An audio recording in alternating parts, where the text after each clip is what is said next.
Good evening, everyone. Welcome to another edition of Awaken the World. We are live right now on the 18th of February in the year of 2021. I think it's 6:30 p.m. Pacific Standard Time. Sure feels that way. I think, therefore I am, said ego to no one in particular. You are not what you think. And hello, hello, hello. I was going to read a little something, and I think I'm going to anyway. So it was a group member's request that I had posted the Help Awaken YouTube video page as well as the Awaken the World YouTube page.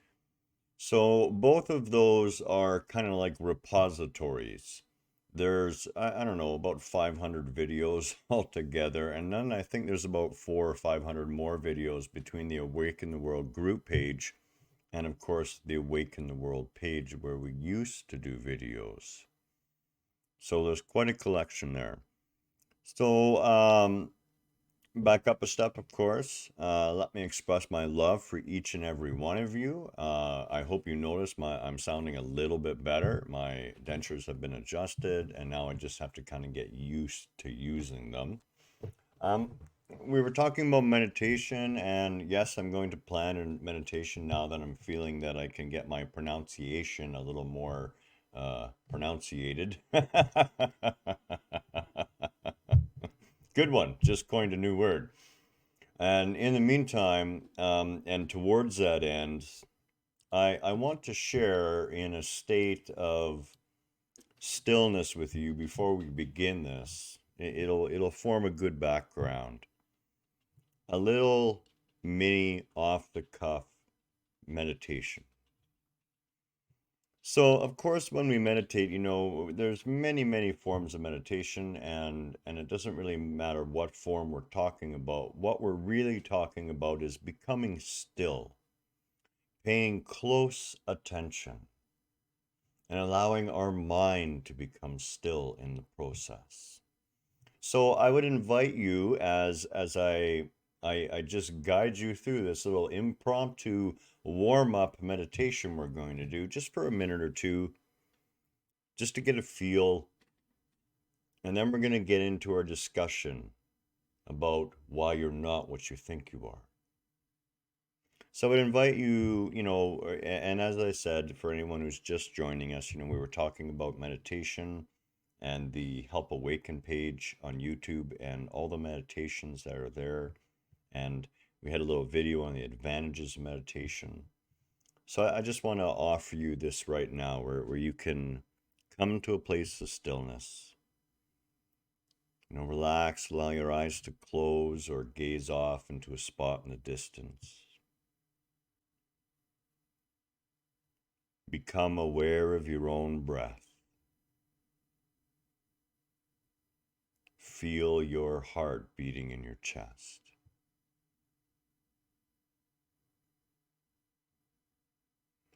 This is the rough English translation of that beautiful Adiyogi song that I had posted a few days ago now. Adiyogi is also a word that means that which is not. And when we use that, we are speaking of the ineffable, of the creative essence of the universe. Far away in the depths of the sky, Adiyogi flows like a river.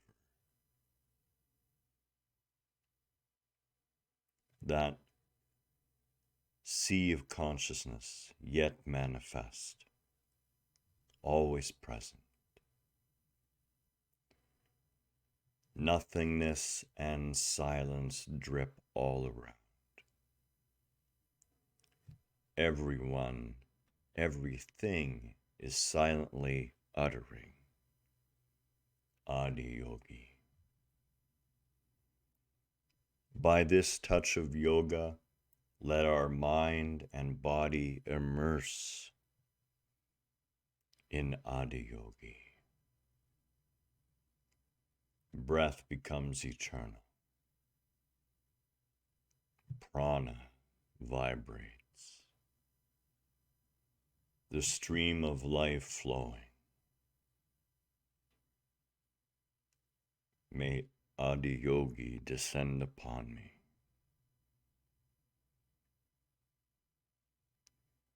Mince or break apart my existence and let it fall to pieces.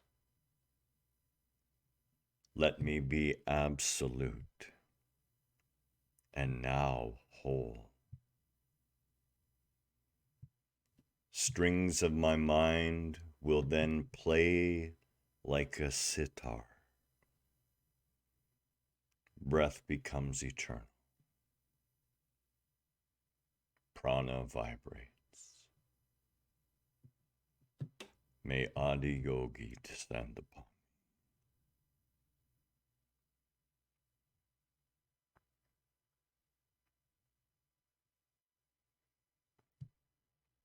And that's as far as you need to go to have a meditative session. You know, in our busy lives, you can use something as simple as that 3, 4, 5 times a day just to bring yourself back to center.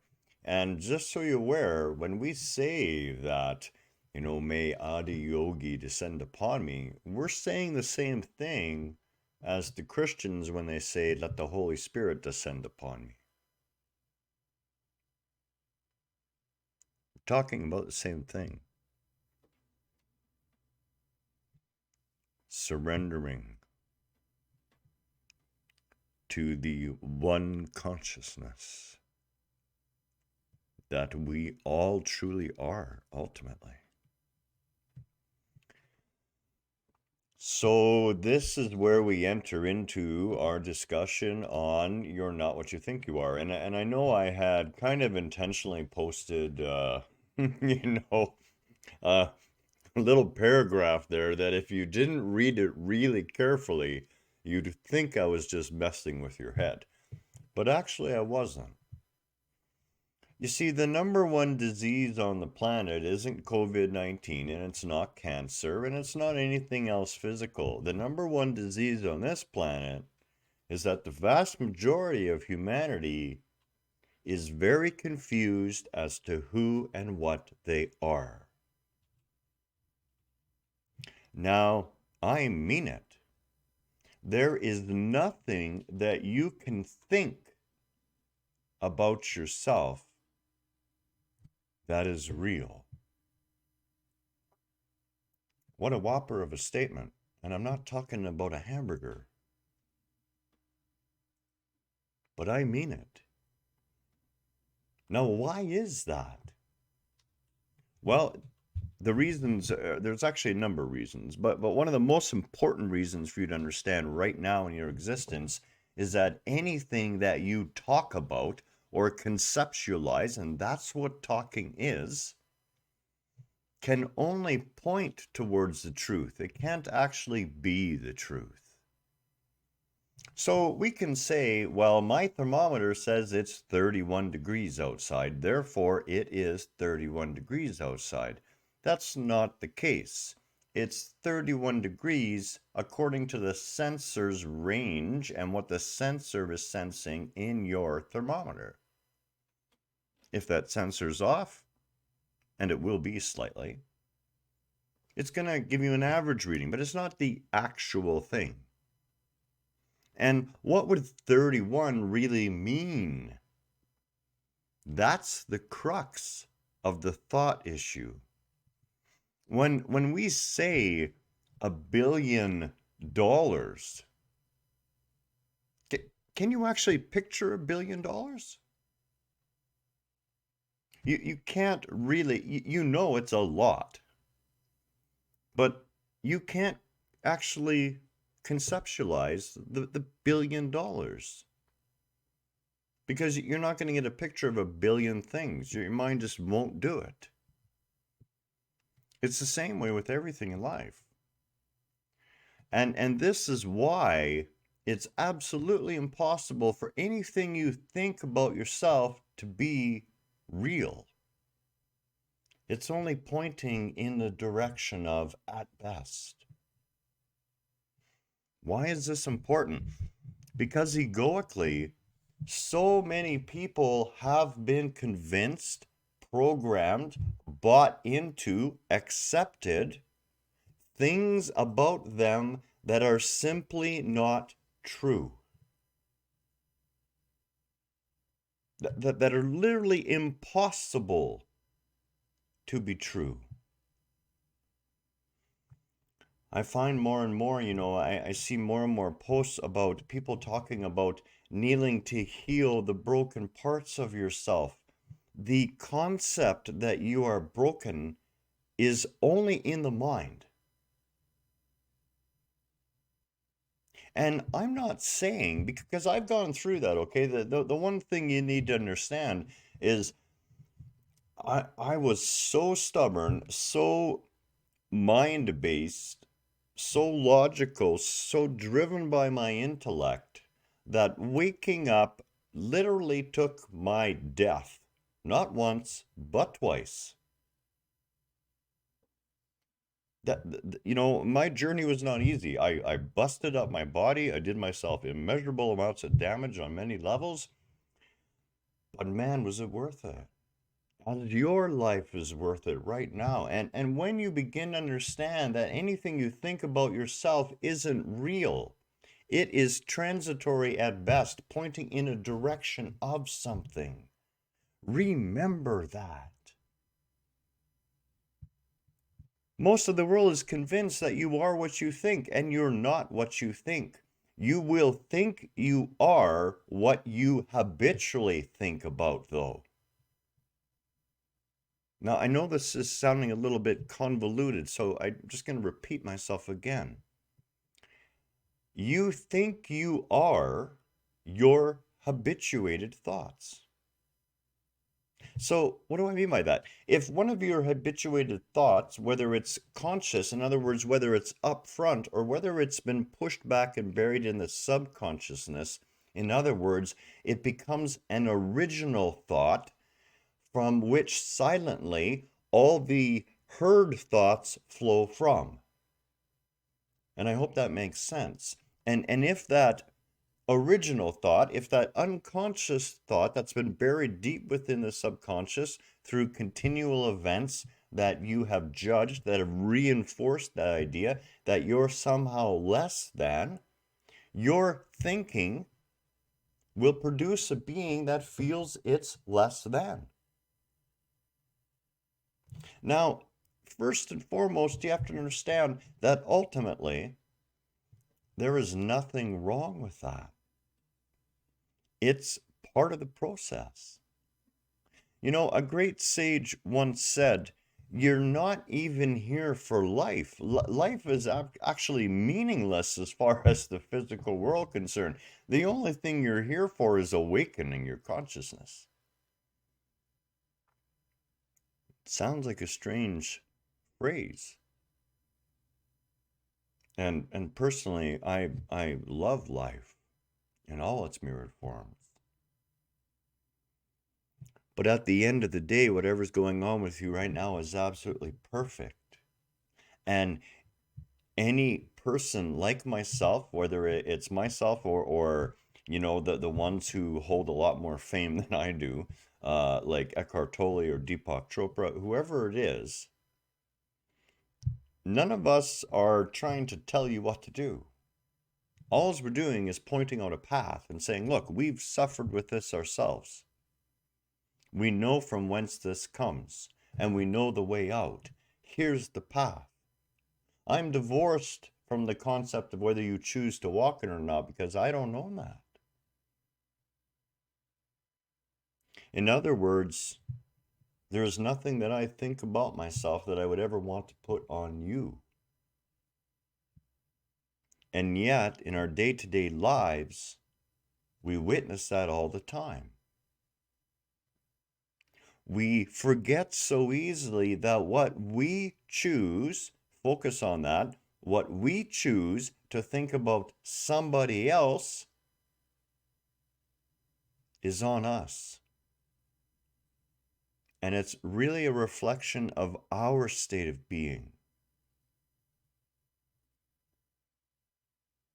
That can be really difficult to swallow. But this is really what this is about. It's about understanding that that which you are is beyond the level of thought. You can feel that which you are. You can experience that which you are, but you cannot think your way to it. Now, it is my wish that you take this to heart when it comes to the judgments that you would place upon yourself or others. You are not those things you think about yourself that make you feel bad. Not only can you take that on faith from me, because I mean it, but your own body is telling you.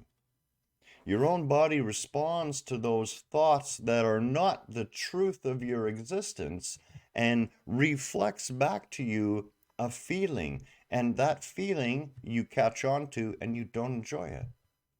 Maybe it's sadness. Maybe it's a sense of being alone. Maybe it's a sense of being not enough. Those are mind created and not real.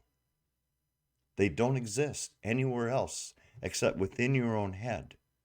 And if they exist in someone else's head pointing at you, you need to understand that that's their perception. You don't need to buy into it. Now, how does this work in a real world sense? It means that you are the one that has all the power and control in the only one place you've ever had it. Right here, in this energetic being we would call the human body. That is the only place that you can exercise any power or control that is real. What does this amount to? Well, it amounts to looking at your thoughts. Now, you're going to have thoughts that you want to buy into because it's going to support the view of your personality in your head, in the term of your thoughts. That collection, that egoic sense of self, that thought matrix is the culmination of every single experience that you've ever had and everything that you've ever thought about everything that's happened to you. And it became self-aware somewhere between the ages of 10 to 13, 14 years old. We call that the crystallization of your egoic self. The sense of I that exists in front of the I am. The being that came into the world, an extension of the Creator itself. That is the truth of your existence. Believe it or not, you are accessing that portion of yourself all the time.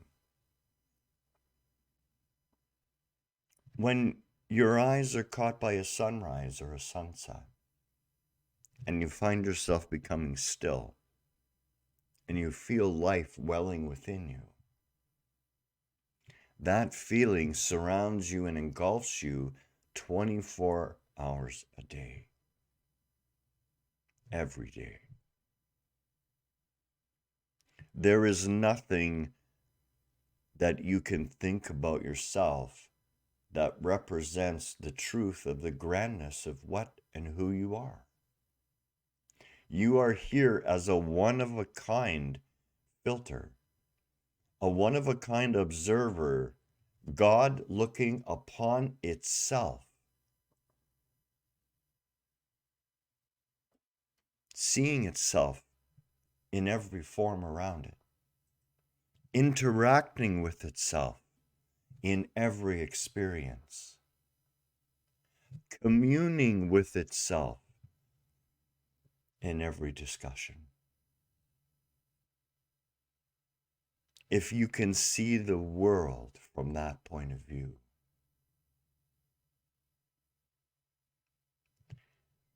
over time, your thoughts will start to rarefy and purify.